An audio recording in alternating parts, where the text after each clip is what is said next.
Today in our lecture we are going to talk about clouds and weather.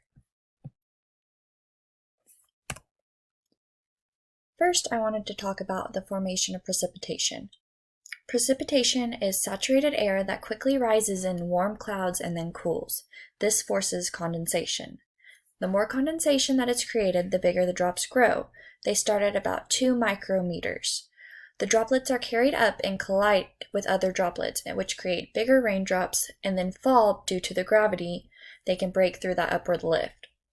When they fall, they become unstable and break into many more droplets.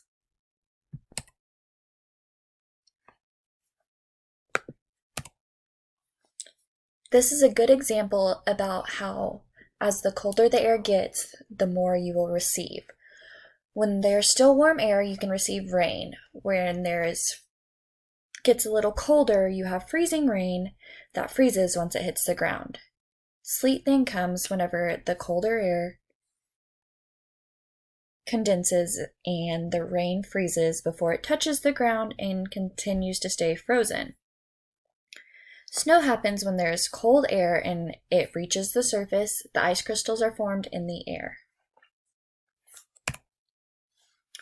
Rain is just what it is. It is the water that falls to the ground. It comes from the clouds and the precipitation that occurs.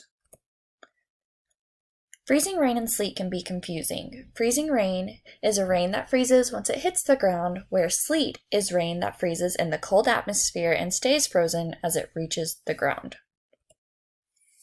Snow is ice crystals that form together as they fall from the clouds. When it comes to hail, hail is a little different. It comes from a high updraft that happens in the atmosphere.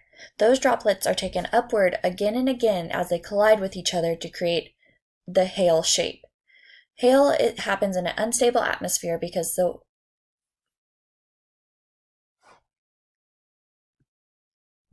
the air mass goes in different directions.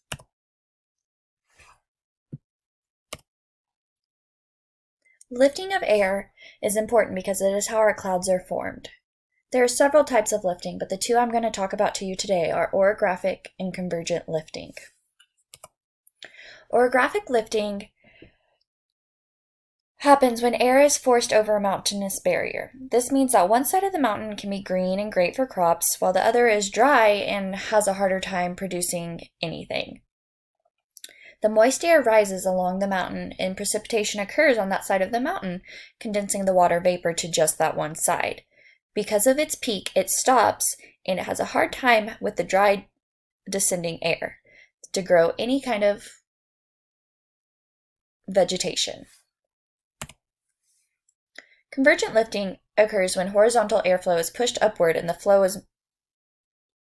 flows in more than one direction.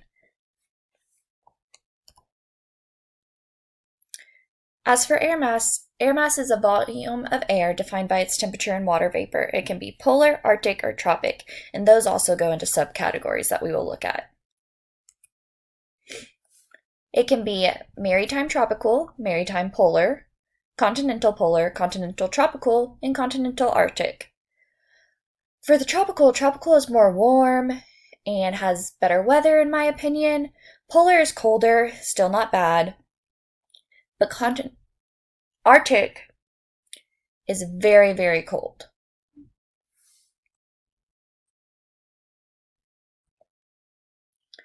Oklahoma's weather has an unstable atmosphere, which is why we tend to lean more towards tornadoes.